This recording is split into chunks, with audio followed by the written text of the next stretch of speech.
Hello, আসসালামু আলাইকুম। সবাই কেমন আছেন? মাই ডেইলি লাইফস্টাইল থেকে সবাইকে স্বাগতম। আশা করি সবাই ভালো আছেন। আলহামদুলিল্লাহ আমরাও ভালো আছি। এই যে রান্নার প্রিপারেশন নিয়ে ফেললাম। আজকে রান্না করব বরবটি দিয়ে, মাছ দিয়ে, তারপরে মুরগি কেটে নিলাম। মুরগি দিয়ে আলু দিয়ে ঝোল করব। গ্যাসের অবস্থা অনেক খারাপ ছিল, এতদিন গ্যাসই ছিল না। কোনো রকম করে ভাত রান্না করলাম, এই মাত্র আসলো গ্যাস। যে এখন আগে মুরগিটা বসাই দিব। রসুন দিয়ে দিয়েছি, এখন হচ্ছে আদাটা দিয়ে দিব। রসুন আর আদাটা একটু কষানো হোক, একটু কাঁচামরিচ বাটা দিব। এই সেই আমার ফ্রোজেন করা কাঁচামরিচ বাটা। এখন যে দাম কাঁচামরিচের, আমি যে ফ্রিজে রেখে দিয়েছি ব্লেন্ডার করে, আমার জন্য অনেক উপকার হচ্ছে। সেই শীতে রাখছি, এখন পর্যন্ত খাচ্ছি, অনেক উপকার হলো আমি ফ্রিজে কাঁচামরিচটা ফ্রোজেন করে রেখে দেওয়াতে। এটা কষানো শেষ, এখন বাকি মশলাগুলো দিয়ে দিব। আমি আসলে মাংসের মধ্যে গরম যে গোটা মশলাগুলো ওগুলো দিই না, কারণ আমার এই যে মশলাটা করা আছে এখানে সব আইটেমের মশলা আছে, এই জন্য দেখা গেছে এটা দিলেই আমার হয়ে যায়, আর মানে কোনো গোটা গরম মশলা দেওয়া লাগে না। এই মশলাটা দিয়ে মাংস রান্না করলে এত মজা হয়, এত ভালো ফ্লেভার আসে, আর মাংসটা দেখতে অনেকটা কালো কালো হয়ে যায়, আমার কাছে দেখতেই ভালো লাগে।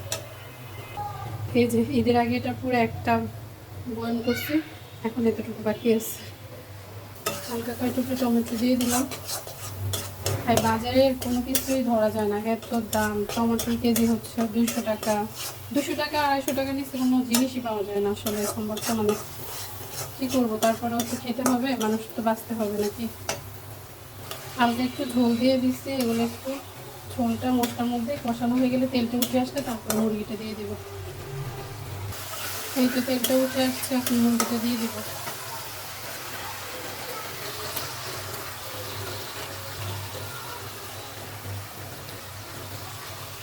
আমি বললাম না যে আমার ছেলের হচ্ছে মুরগি নাহলে মাছ ভাজি, না হলে মাছ ভুনা লাগে, ওর জন্য আমার এগুলো করতেই হয়। আমি হচ্ছে সবজি পাগল, ও হচ্ছে মাংস পাগল। কষিয়ে একটু ভেজে আমার জন্য বরবটি কেটে নিছি। বরবটিকে কীভাবে রান্না করেন কমেন্টে জানেন তো। আমি তো হচ্ছে নোয়াখালীর মেয়ে, আমাদের ওইদিকে হচ্ছে নারকেল দিয়ে চিংড়ি মাছ অথবা যে কোনো মাছ দিয়ে রান্না করে। আমি আজকে নারকেল দিব না, অ্যালার্জিটা অনেক বাড়ছে, এই জন্য শুধু মাছ দিয়েই রান্না করবো। আমাদের নোয়াখালীতে হচ্ছে নারকেলের তরকারিটা একটু বেশি খায়, মানে আগে খাইতো, এখন খুব একটা খায় না মানুষ। আগে দেখা গেছে আমার আম্মাকে দেখতাম অনেক তরকারির মধ্যে এরকম নারকেল দিয়ে রান্না করতো। শসা, তারপরে হচ্ছে ওই যে কাঁচা কলা, তারপরে হচ্ছে বরবটি, ডাঁটা, এগুলো দিয়ে দেখা গেছে আমার আম্মা নারকেল দিয়ে রান্না করতো। মজা হইতো, অনেক মজা লাগে খেতে। এখন আম্মা নিজেও খেতে পারে না, কারণ আমার অনেক প্রবলেম, ডায়াবেটিস, থাইরয়েড, অনেক কিছুই আছে। এখন আমরাও খাই না, আম্মা নিজেও রান্না করে না। এই তো মুরগিটা কষানো হোক।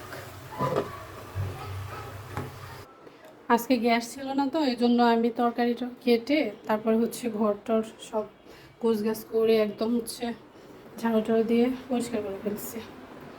প্রতিদিন তো রান্না করি, আর হচ্ছে ঘর গোছাই, ঘর ঝাড়ু দিই, ঘর মুছি। আজকে রান্না করার আগে সব শেষ করে ফেলছি। এই যে মোটামুটি আজকে কাজ শেষ আমার। রান্না শেষ হলে গোসল করব, নামাজ পড়ব।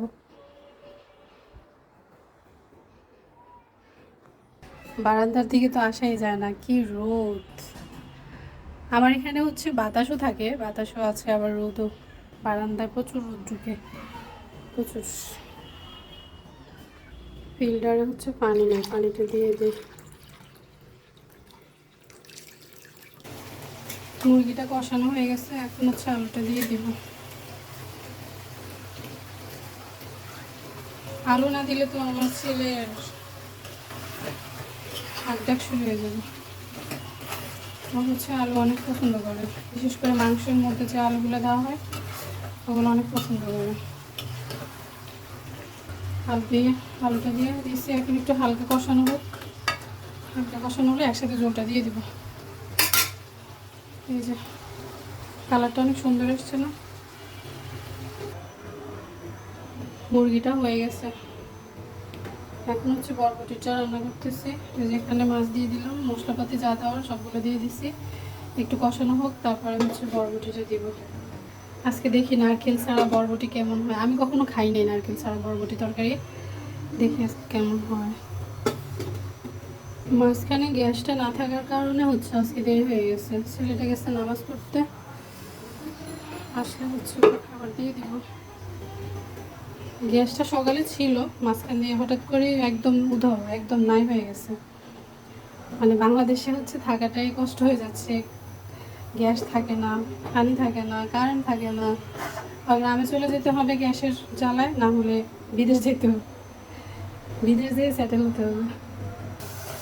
আজকে হচ্ছে মাছটা কষিয়ে রান্না করছি, তো মাছটা এই যে উঠে রাখছি। আর বরবটিটা কষানো হয়ে গেছে, মাছটা দিয়ে দিব, সাথে একসাথে টমেটো দিয়ে দিচ্ছি। এই যে এখন পরিমাণ মতো ঝোলটা দিয়ে দিব, দিলেই হয়ে যাবে। এই যে ঝোল দিয়ে দিচ্ছি, এখন একটু ফুটলে হয়ে যাবে। কালারটা অনেক সুন্দর আসছে। এই তরকারিটাই আমার 2 দিন চলে যাবে, কারণ ও তো একটুও খাবে না, ও হচ্ছে মুরগি দিয়েই খাবে। ছেলের জন্য ভাতটা বেড়ে নিতেছি, নামাজ থেকে আসছে। এই যে ওর ভাতটা দিয়ে দিছি, কারণ ও হচ্ছে যা খাবে একসাথে ওকে দিতে হয়, একসাথে মেখে তারপরে খাবে। দ্বিতীয়বার আর কিছু নেবে না, এই জন্য ওকে হচ্ছে একসাথে যা দেওয়ার দিয়ে দিই। আমি হচ্ছে গোসল করবো, নামাজ পড়বো, তারপরে খাবো। তরকারিটা হলে তারপরে চলে যাবো গোসলে। আজকে আমার দেরি হয়ে গেছে। এই যে কালকে দুপুরে খাইছে ভাত, আর সে রাতেও খাই নাই, বিকেলে হচ্ছে সন্ধ্যা হচ্ছে ফুরি খাইছে এই, আর এখন আজকে দুপুরে হচ্ছে ওরে ভাত দিছে। মানে এখন একটু স্বাস্থ্য সচেতন হয়েছে। আগে বলতাম যে বাইরের খাবার খেয়েও, একটু কম করে খাও, বাইরের খাবার খেয়েও না, ওজন বাড়তেছে, কিন্তু না, শুনে নেই। এখন হচ্ছে নিজে হচ্ছে বুঝতে পারতেছে যে তার ওজনটা বাড়তেছে, তাকে সচেতন হতে হবে। সেই জন্য এখন নিজে হচ্ছে ডায়েট করা শুরু করে দিচ্ছে। সবাই আমার ছেলেটার জন্য দোয়া করবেন, ওর জন্য ভালোভাবে মানুষের মতো মানুষ হয়, ভালো থাকে, সুস্থ থাকে, ভালো থাকে, ইমানের সহিত বেঁচে থাকতে পারে। সবাই ওর জন্য দোয়া করবেন প্লিজ। এই যে বরবটি তরকারিটাও হয়ে গেছে, আজকের জন্য রান্না বান্না শেষ। ভাত তো আগে রান্না করছি, ছেলেকে তো খাবার দিয়ে দিছি। ওকে, সবাই ভালো থাকবেন, সুস্থ থাকবেন, আমাদের জন্য দোয়া করবেন। আমার এই ছোট্ট ভিডিওটা দেখবেন সবাই, সবাই আমার চ্যানেলটাকে সাবস্ক্রাইব করবেন। আল্লাহ হাফেজ।